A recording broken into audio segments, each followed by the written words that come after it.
Hey, what's going on, Who That Nation? It is yours truly, TJ Jones, the host of the State of the Saints podcast.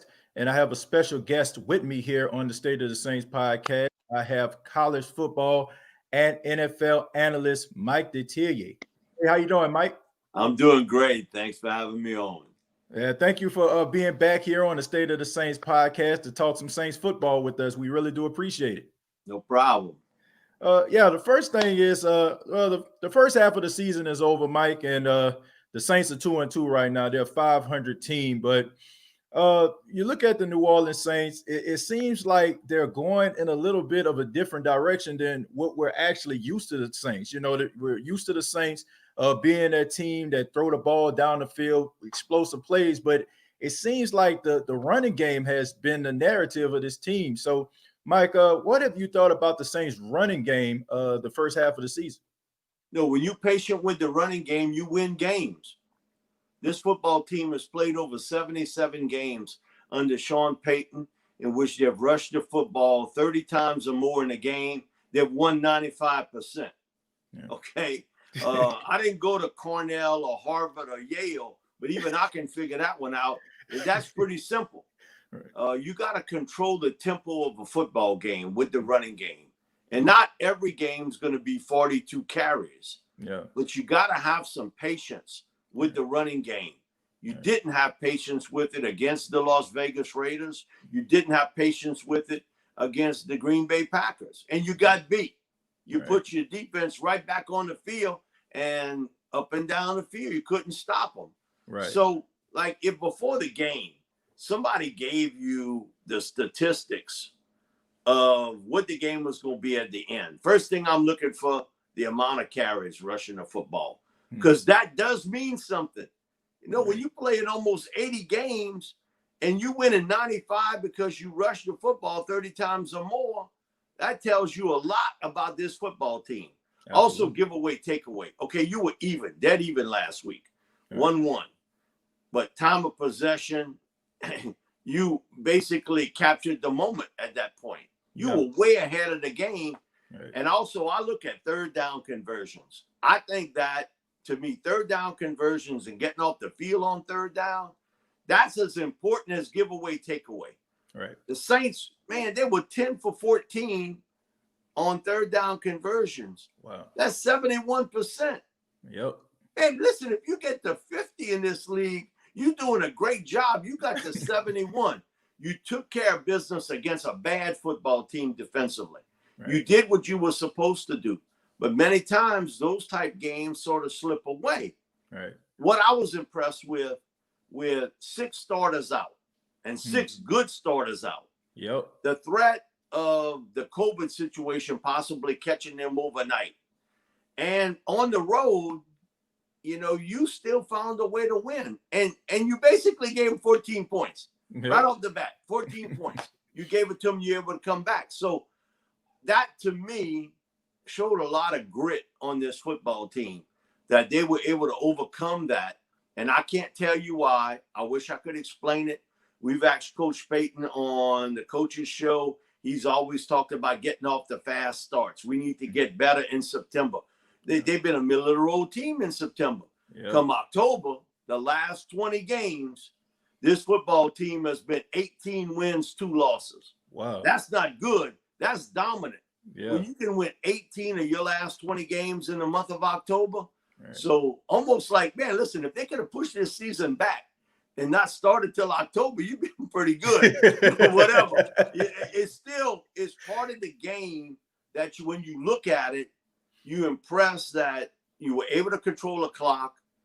You got to stop when you needed to. And P-Rob's interception was big. I mean, you could see Stafford was hot and he was throwing the football well, get that pickoff in the end zone. But to control the clock, third down conversions, and with all the adversity around you, because nobody cares. Come on, nobody cares in this league. They can care less if you got 6 starters out or whatever. You didn't get no sleep, man. That's your problem. I got no problem. It's like hearing, you work with somebody and they tell you, man, let me tell you about my problems. But, you had your refrigerator go out overnight. Your air conditioner's not working right. You got car troubles. Man, you say, okay, you got troubles, but look the troubles I got. So that's the way the NFL looks at it too. Man, I don't care. But you were able to fight through it. And I was impressed for a guy who did not see much playing time throughout the first 3 games. P-Rob played big. Yeah, he did. Patrick Robinson played big. He wasn't going up against no chump receivers. Detroit got some really good wideouts. I thought he did a heck of a job. He's earned himself the opportunity to see more playing time. Yeah, absolutely. Patrick Robinson did an outstanding job, and he had a lot of members of the Who Dat Nation were really concerned when they see P.J. Williams and Patrick Robinson being on. I know outside. I was. I thought this was going to be a track meet, and I thought that Matt Stafford was going to throw for 500 yards, but they weathered the storm and they did a really good job in the secondary. I mean, you got to give them props for that. But you mentioned the word dominant. I don't think that any word would be better to suit Alvin Kamara right now. Alvin Kamara is playing like on another level. I think that he should be. I know this is very early, but you see, Mike, they normally talk about quarterbacks being MVPs. Why is it that somebody like Alvin Kamara can't be in an MVP discussion right now? Do you think he should be in an MVP discussion right now? Yeah, I mean, you're quarter into the season, and so it's real early. But man, listen, I work with 6 former NFL quarterbacks each week. And that thing is nothing trumps quarterbacks. And you know what? They're right. Nothing trumps that quarterback position. But, Alvin's been terrific for this football team. You look at it, what he's meant as a runner and a receiver. Is there a more valuable player in this league other than the quarterbacks than Alvin Kamara? Yeah. So, yes, he deserves to be, if you're talking about early, he deserves to be in that conversation because normally in the NFC South, the last couple of years, it's been Christian McCaffrey, because one thing with the Panthers, man, they feed him the ball. Yeah. It don't matter if it's 20 times a game as a runner, 6 times a game as a receiver, they feed it to him. Sean, I think at one time had sort of a pitch count with Alvin, kind of not wanting to get him beat up. Right. But without Michael Thomas, you had no choice at that point that you had to up that ante on Alvin Kamara. And I think that 1-2 punch, man, because my big belief is you see what Latavius Murray can add to this team, too. You need to get him 10 or more carries each game.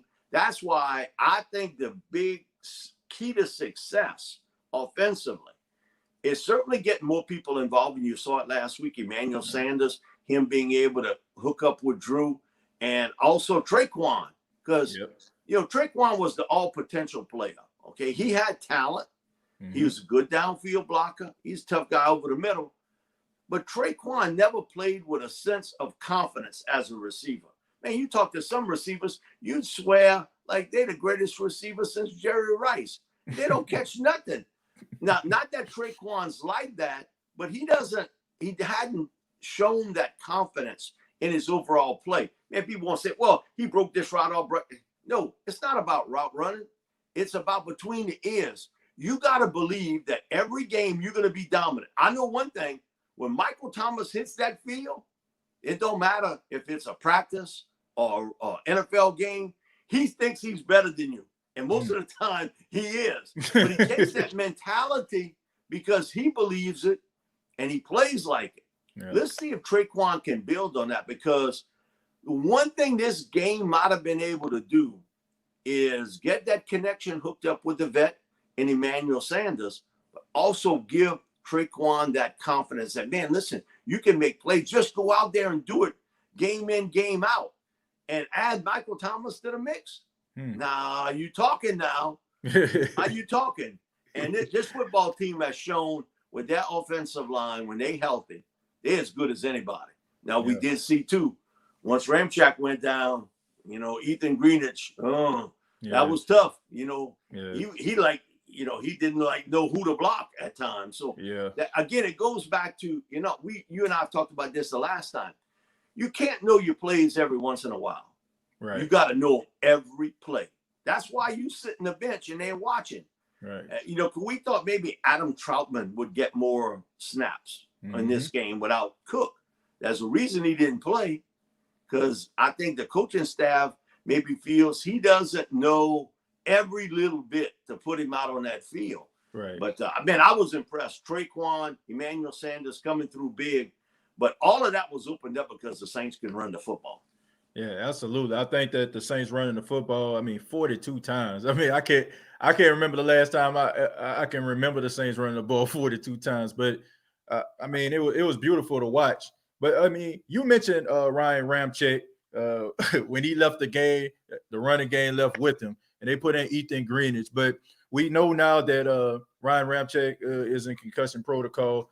How devastating would this be if Ryan Ramczyk won't be able to play this Monday against the Los Angeles Chargers? Well, the good news is that you don't play Sunday, you play Monday. Right. So you got an extra day that he can come back. All concussions aren't the same, because I've been around enough NFL players. They'll tell you, get dinged up a little bit. Right. By Thursday and Friday, you start to feel better, and I work with A-Bear. And, he's telling me, man, I had a couple concussions. Might come Sunday, my head was still fuzzy. And like I told him, you still ain't got over that. You still fuzzy in the head from them concussions. And so, we get a good laugh out of it. But it's really not funny. But one of the things is every concussion's a little bit different. Hopefully he can come back and play. If not, my thing is James Hurst has played a lot of football in this league. Yeah. He's played a lot on the right side, but man, the way Ethan played, I got to put Hurst in that lineup at right tackle. I got to do it because he's played a lot of right guard. He's played some left tackle, some right tackle. But my thing is, if he's healthy, and he gets it, man, Hurst is playing because you can tell right now Ethan is not quite ready for prime time. I know, buddy Zach Streif, man, he raves about him. He thinks that in time, Ethan Greenwich will be a really good NFL player. Yeah. But you could see, man, he was way ahead of the skis. That body was way ahead of the skis when he played against Detroit. And they were coming after him. Definitely. So, again, you're not playing in the backyard no more, okay? Right. For people, he ought to know his plays. What? Come on, this ain't flag football in your backyard. This ain't high school football and you ain't Al Bundy. This is the NFL. Them guys getting paid. And so you got to know what to do on every snap and know how to adjust. Now, remember, he came in initially for Tehran on the left side. Yeah. Because Tehran got banged up and he came in there. Then he went to Ryan's side. No, it's a big loss to answer your question. Yeah. I know it's a long way around it, but that's a big loss if you don't have Ryan Ramczyk in the lineup. Yeah.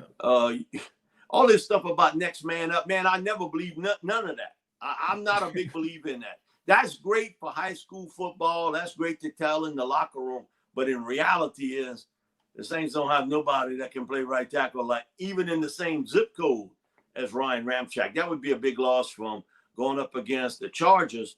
And they got Bosa and Ingram.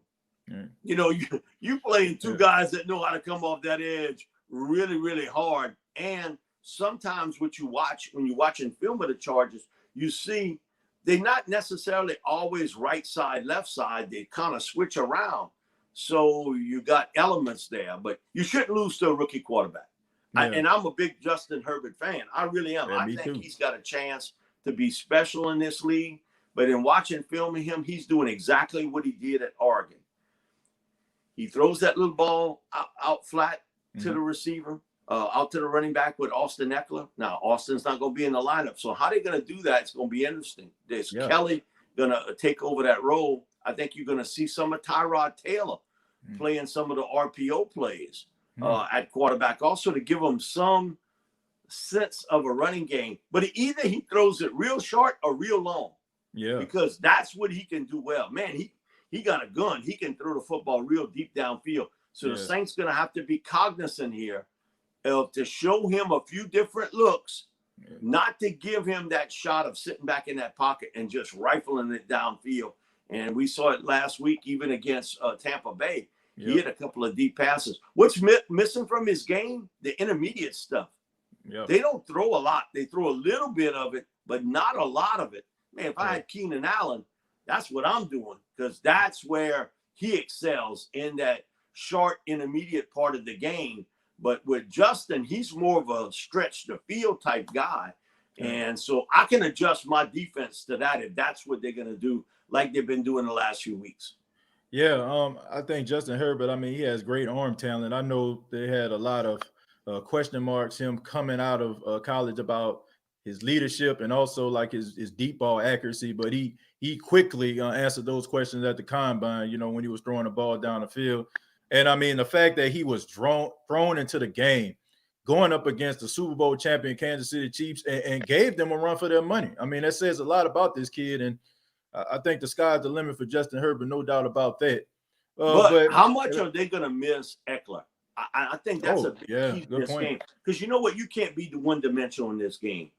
You know, the Saints should know, because they've tried that before.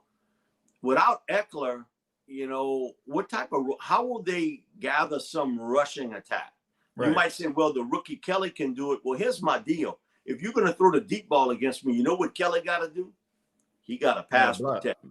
I want to see if he can do that. Because, you know, one thing with a rookie running back, you got to learn, they don't ask you a lot to pass protect at the college level. But every once in a while, they'll ask you to come on in there.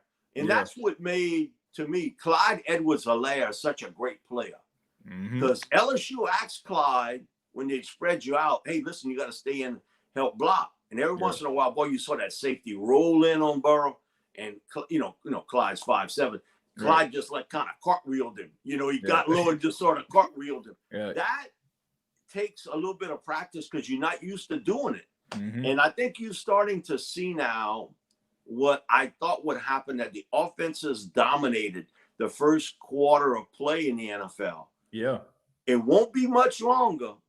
Now, we getting a little cooler weather. The defense is not coming around, because you know what? If I'm a receiver and a tight end, I can go get my quarterback, even in the COVID stuff. I can go out there and I can go practice it. Okay, if I'm a middle linebacker, how many dudes coming out work with me? You know, in the offseason, you know, in essence, I'm working out on my own.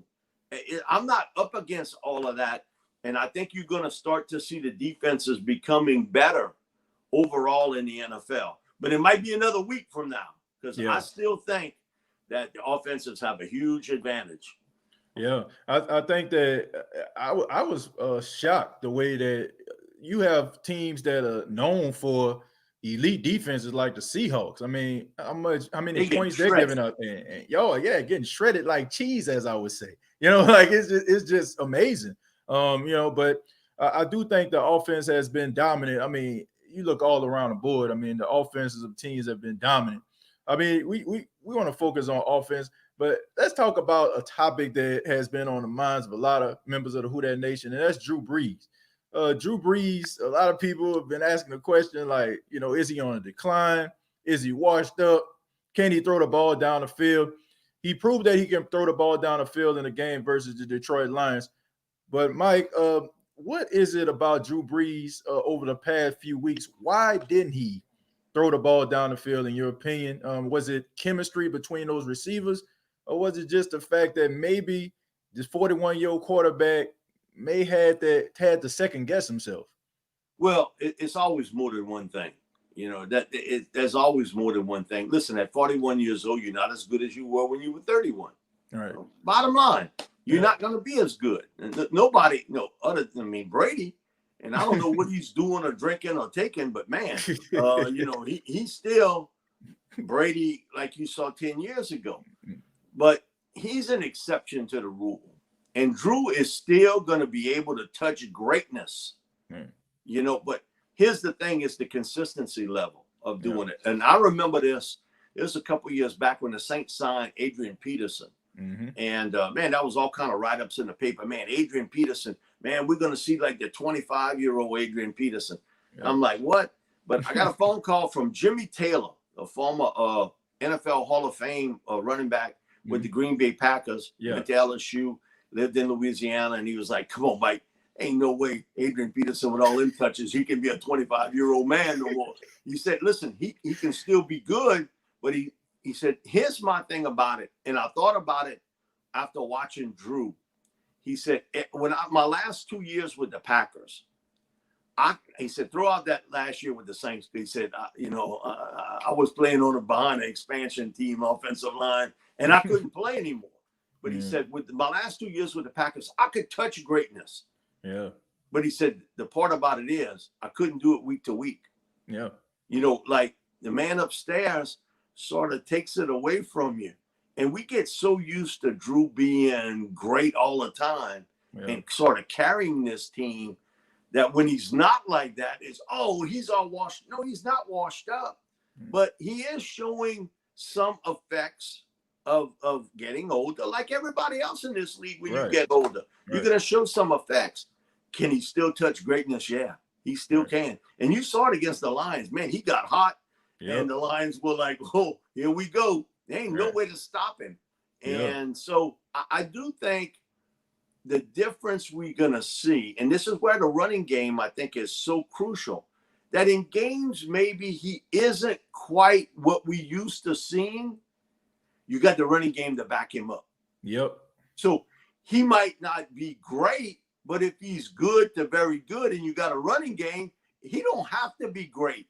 And I always believe this, that sometimes lesser Drew is better because you got to get that running game cranked up. So to answer your question, at 41, he's not the player he was 5 years ago. Nobody would be. It's just superhuman. That's why Father Time is undefeated and untied. And he got the ropes open tall. Hey, y'all want to walk in? I'll take on every one of y'all. Hey, we saw it. If it was Muhammad Ali, if it was Michael Jordan, if you name it, all those great players, Jerry Rice, you can go on and on. Father Time catches up with you. Can you still play at a high level? Yes.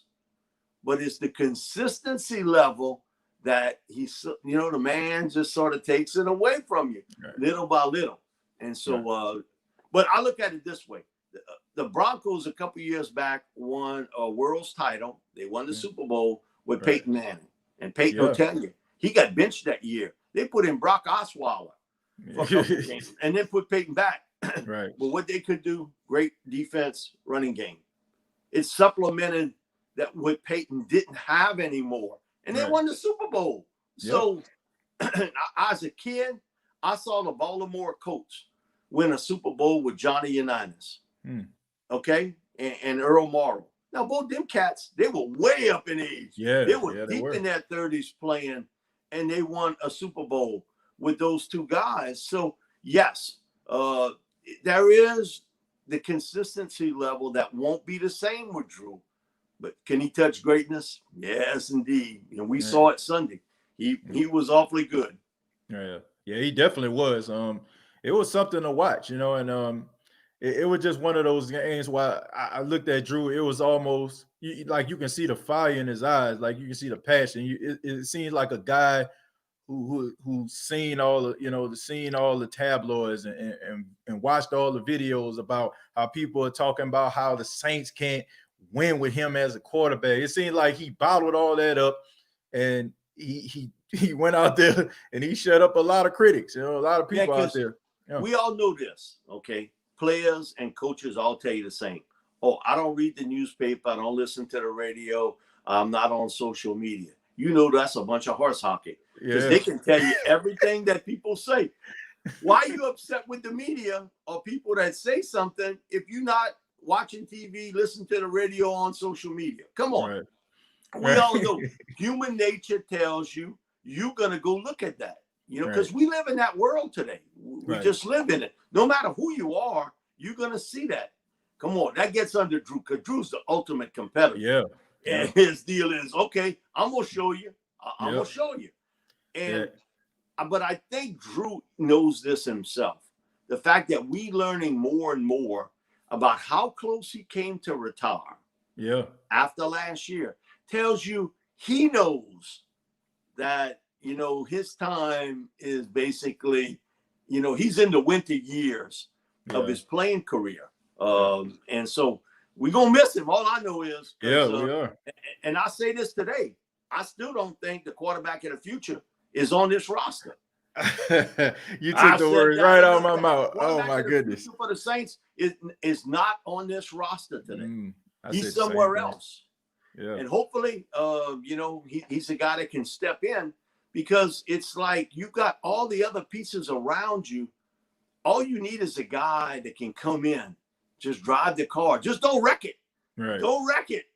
And so you can see the way this football team is built. But man, for this year, I think a big key is Sean Payton's patience rushing the football. And secondly, pressure breaks the pipe. Yeah. You got to get a better pass rush. Yeah. I think that's a big key, because they're showing they can stop the run. But to me, with your secondary, you got to get a pass rush. Yeah. Yeah, speaking of pass rush, since we're talking about this, let's talk about Marcus Davenport. Marcus Davenport, yet again, he's been dealing with injuries. But Trey Hendrickson has stepped up and has done a really good job. I mean, he's leading the team in sacks right now, quarterback pressures and quarterback hurries. Now, if Marcus Davenport can go on Monday, would you put him into the starting lineup, or would you make him battle it out with Trey Hendrickson for that starting position? First game, I would start Trey. Okay, his first game back, I would start Trey. Right. But I would get Marcus a lot of snaps in there.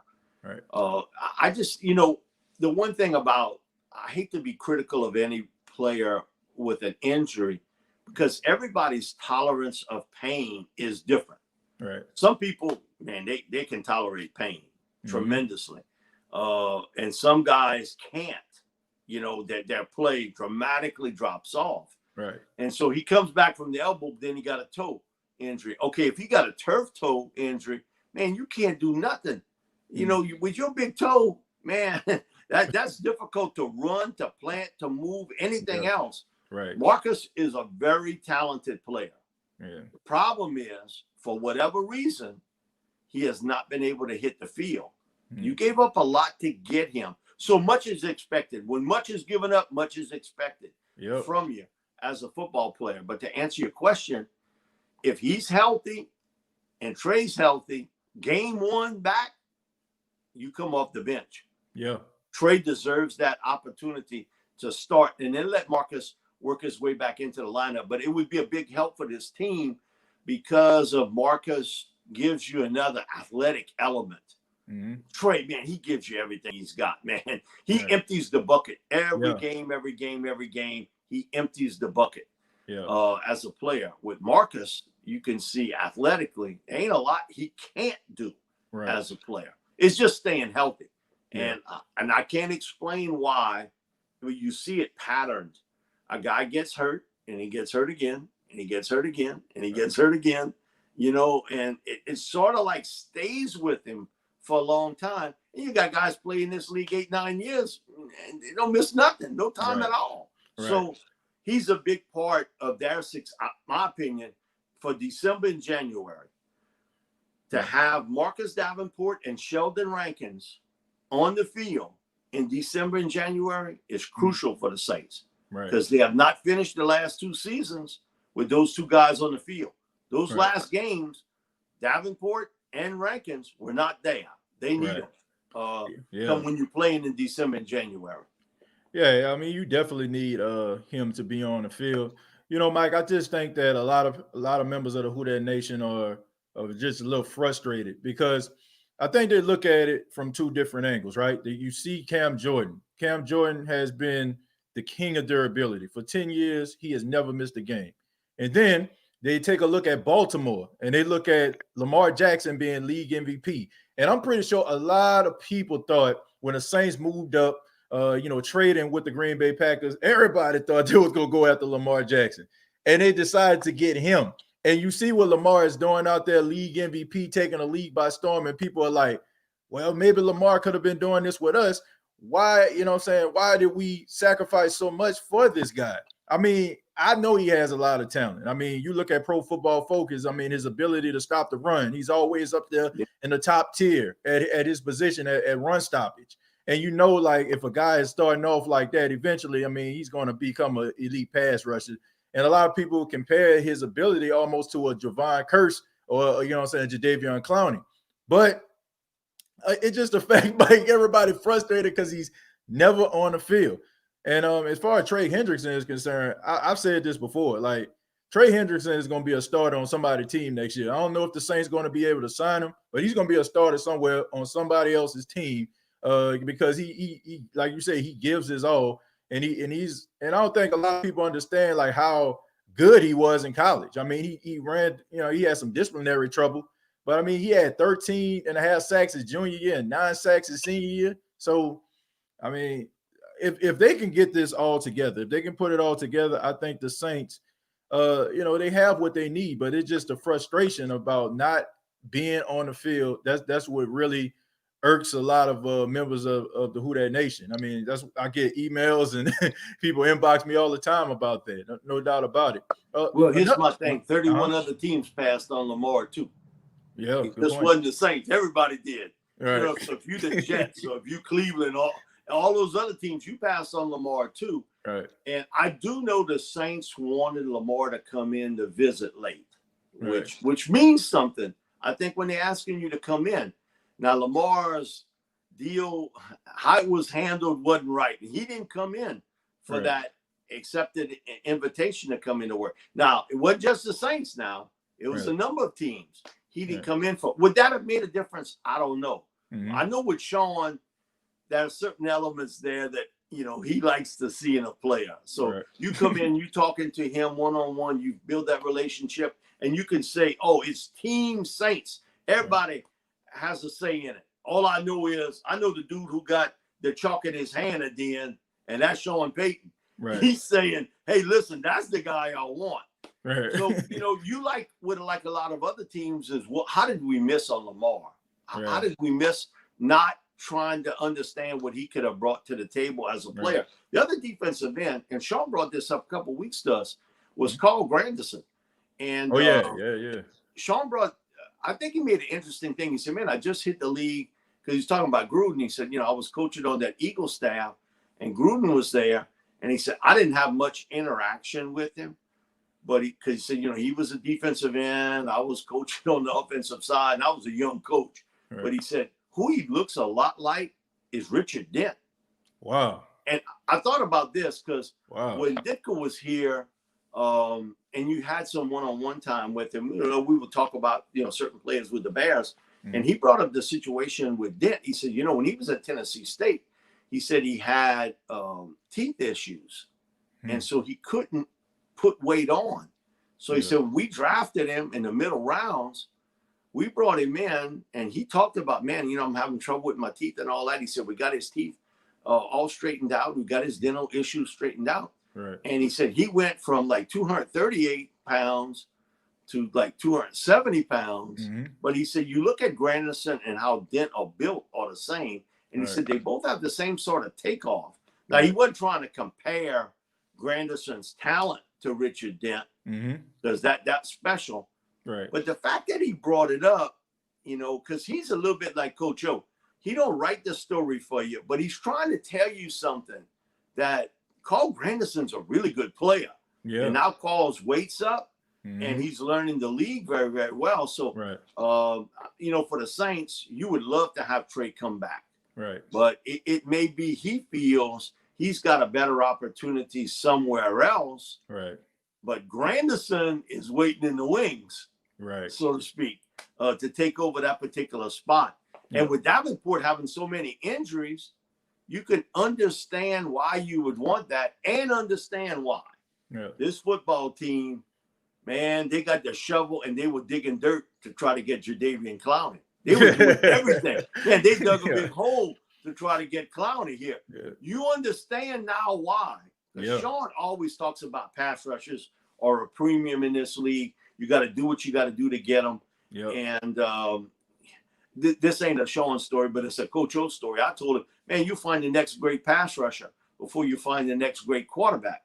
And he was like, what? And I said, no, I got it backwards. You'll find the next great quarterback before you got the next great defensive end at LSU. It's hard. Those guys, when we go to these camps, you know, and they start tweet, tweet, tweet. Okay, defensive tackles here, offensive tackles here. Receivers, y'all go over there. Man, if you're in front of the receiving core, you get run over. They got so many guys running to that deal. Defensive ends, you can get in front of that. It's like 6 guys. They just walk around you.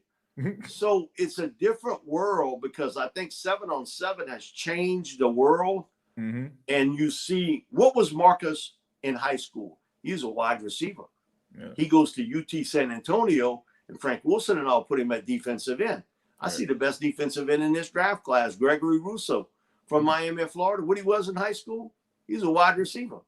So that sort of thing, I think you're going to see more and more of. Those guys are few and far between. And that's why I think even in the colleges like in Alabama and LSU, well, LSU got one in Allie Gay, but you can see that those guys are not plentiful.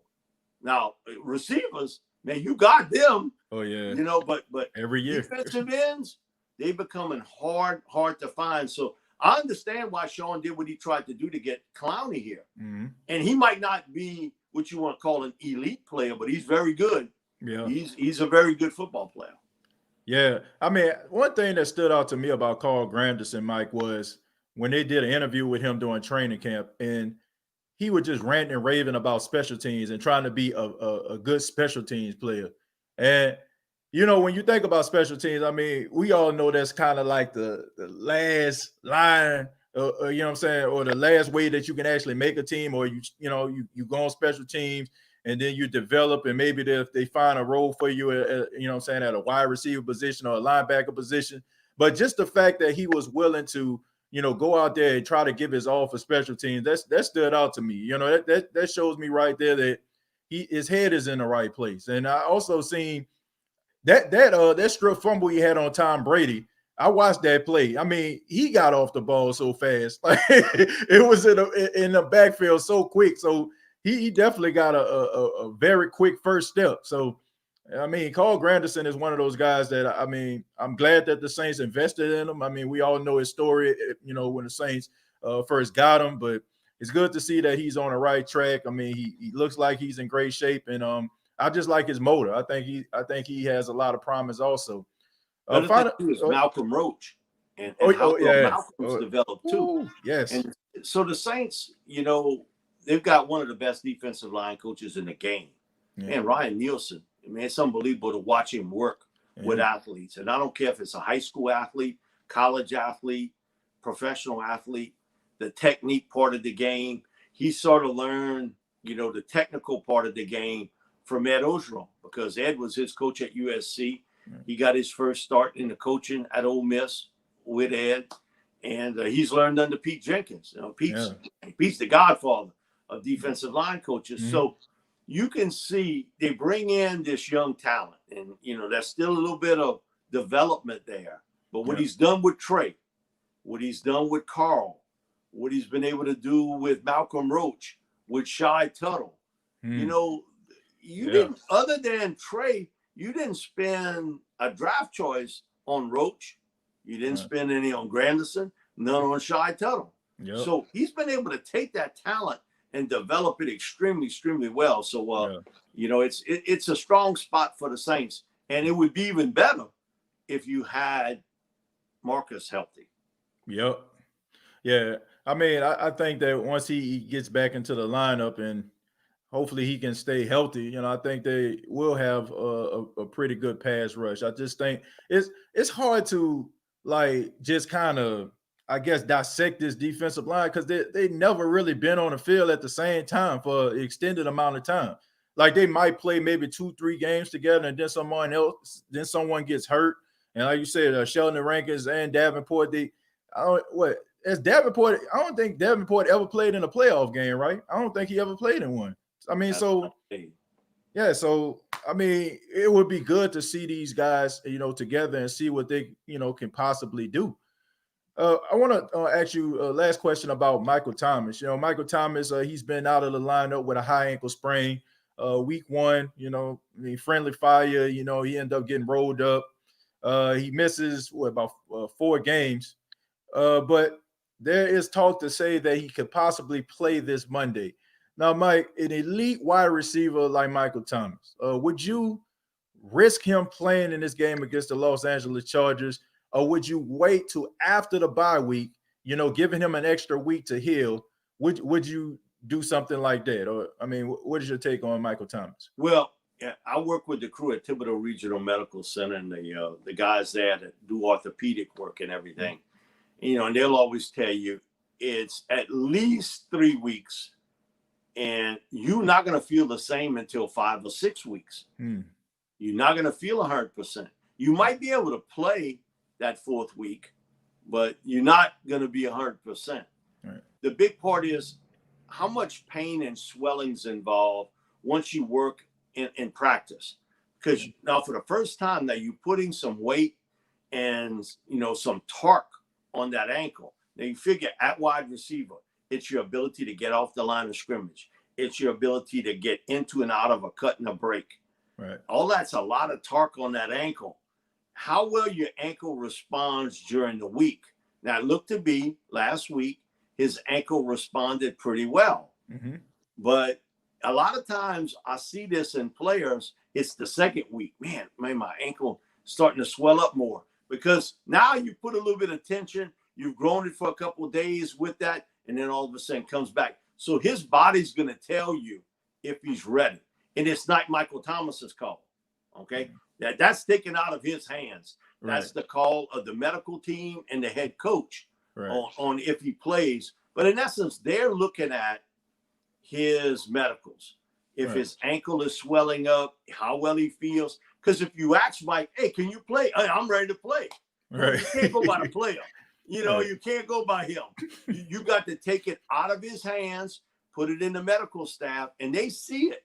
Okay, they see if you swelling up, and also too, at one time they used to give you a shot and deaden that ankle. Right. Well, here's the one thing: you could play, and the next day you can't move your foot. It's like you're trying to drag it to walk, and it makes it even worse.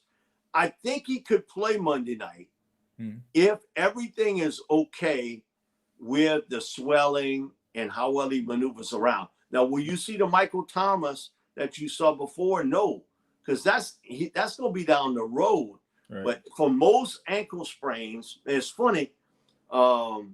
Last year, Tua Tagovailoa, he had the high ankle sprain. He played against LSU a couple weeks later, and he was good in that game, but he ain't playing wide receiver. Right. But then he messes up the hip. So he won the Bobby Bowden Award in New Orleans. He comes in here, and I got a chance to go behind, kind of backstage to talk to him and everything. He walked up the stairs, had no problems with his hip. He told me, what bothers me? My ankle. Wow. So we talking now, that's like 7 or 8 weeks later. He said that bothered him a lot, that ankle.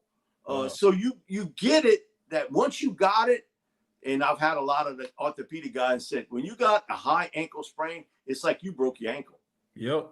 Because that's how it feels. Yeah. Into that deal. But for everyday people who maybe it's not on their feet all the time and that sort of thing, okay, if you sitting behind a desk or, you got a place you can kind of rest, it's okay. Come on, you can't do that on an NFL game. You got to play. So I think Michael Thomas plays Monday. It's just a gut feeling. I think he plays Monday, but I think they'll be very cautious with him on how they use him and the sort of plays that's called for him to be involved. Yeah. I think that they'll be cautious with that if he does play Monday night. But man, Mike's a tough guy. You can't go by what Mike says, because, everybody said, oh, Mike says he can play. Man, that's the last dude I'm talking to. He's the very last one. Right. No, I want to hear what the doctor and Sean Payton says, because they see him. They see the medical reports on him. For an athlete, oh, yeah, I'm ready to go. I'm ready to go. Right. But I'm telling you, that's gonna bother him. Not if he comes back Monday, he ain't cured. It's gonna be another 2-3 weeks down the road before he's close to 100%. Right. Well, do you think they will use him more as a decoy, or would you think he'll be an integral part of the Man, same ain't no offense? decoy with Mike. If I'm playing him, ain't no decoy with that. You know, man, my deal is, though, he's out there to catch passes. I ain't using him as no decoy. Right. He's just a great player. And you saw for 2 games how much you missed him. Yeah. How much. Because, we do live in a society where we don't want to believe that somebody's that much better than the next guy. Yeah. But there are people in every profession right. that, okay, if you hear, they hear. Yeah. Now, people don't like to hear that because we live in that everybody get a trophy society, right. Everybody's happy and everything else. But there is a cut between the great player and a good player. Right. And Mike's a great player. Yeah. And so that's why he is who he is. You saw those 2 games, man, against the Raiders and against the Packers, where you staring downfield, hoping to make a play with somebody. And I think Sean's thought was, well, let's get Taysom Hill involved more with these RPO plays. That ain't worked because now everybody knows what you're doing. Exactly. Unless you change that up and let Taysom throw it, then you defeating the purpose. See, Taysom's not a natural option quarterback. Man, you watch him in high school and at Brigham Young. Come on, he was in a system. Hey, in the shotgun, catch it, throw it a designated area. Yeah. Come on, he wasn't running no option. Yeah. At Brigham Young. Now we did take off and run with it. Yep. If nobody got him, say back there, with pressure. But I think that part. Sean Baby better rethink that because now defenses are wise to you. Yeah. They know when he's in there, it ain't no RPO play. It's RRO. It's run option. Just grab him onto the deal. And I'm not crazy about taking the football. Occasionally you can do it. I'm not crazy about taking the football out of number 9's hands. Right. Yeah, I'm kind of glad that happened because, in that Minnesota Vikings game in the wild card round, when he was awesome that game. Yeah, when he was everybody was like, "Man, they should have kept the ball in Taysom's hands." But I think that Green Bay Packers game show you like why Drew Brees is more qualified to play that position than Taysom. And now he's wanting to make a play so bad, he's making a mistake. Yep. Because you want to try to help your football team out. Man, listen, I've been around Taysom. He is a great competitor, and he wants to help his team so bad. But a lot of times, as an athlete, you got to understand, you got to relax and just go out there and play. And you can see Taysom is sort of tense a little bit. Man, I want to help my team. I want to make a play. And he makes a mistake. Yep. And, so then it becomes not the physical between the ears. You're trying so hard to try to make a play. Yeah. And occasionally that's great. My thing, if you're going to use him, coming out the backfield, little short pass, throw out in the flat, got to beat one guy. Right. One guy, one-on-one, and then he's out in the open field after that. Yeah. So the quarterback deal with him, unless you're willing to let him throw it, then that RRO option, run option, man, everybody and their brother knows what's going on now. Yeah. We just don't go after the pitch man because he's not pitching it. He's keeping it. He's going to run it. Right.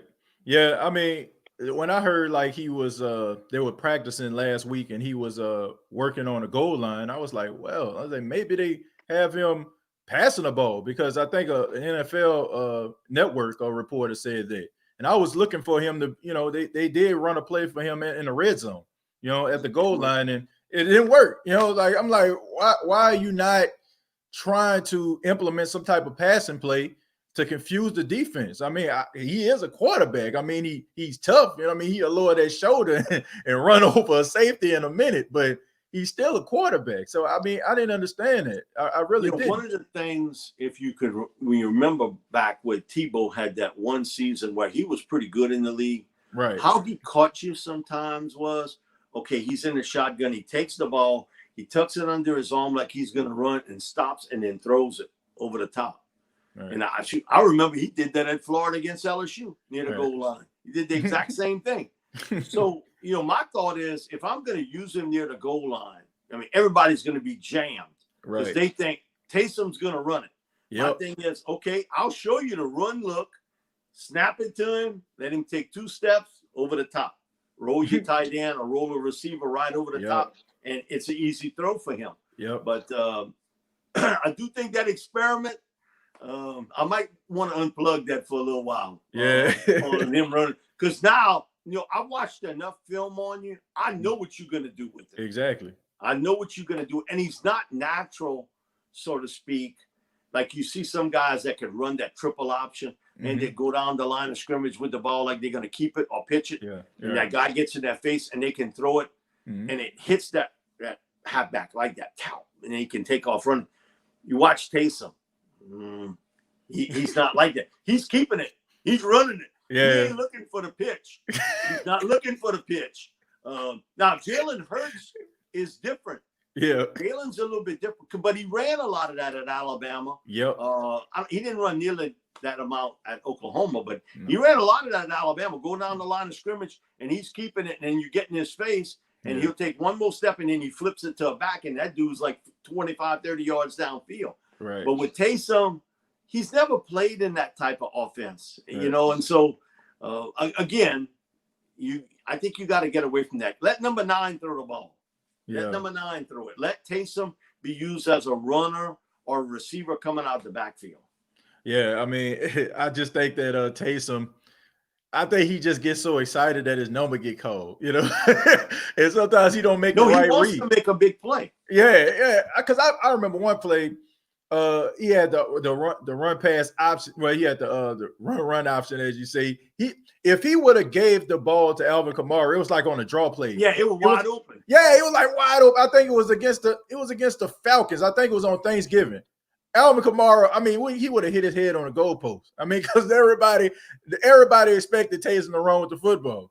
But I mean, I just think sometimes, like, I guess when you're on a bench or you don't get your number called as often, you get the ball in your hands and you just can't resist, But for the most part, I know that Taysom, I mean, he is a weapon. I wish the Saints would kind of open it up a little bit more with him, become a little bit more innovative. And I think that you'll really see his skills be put on display.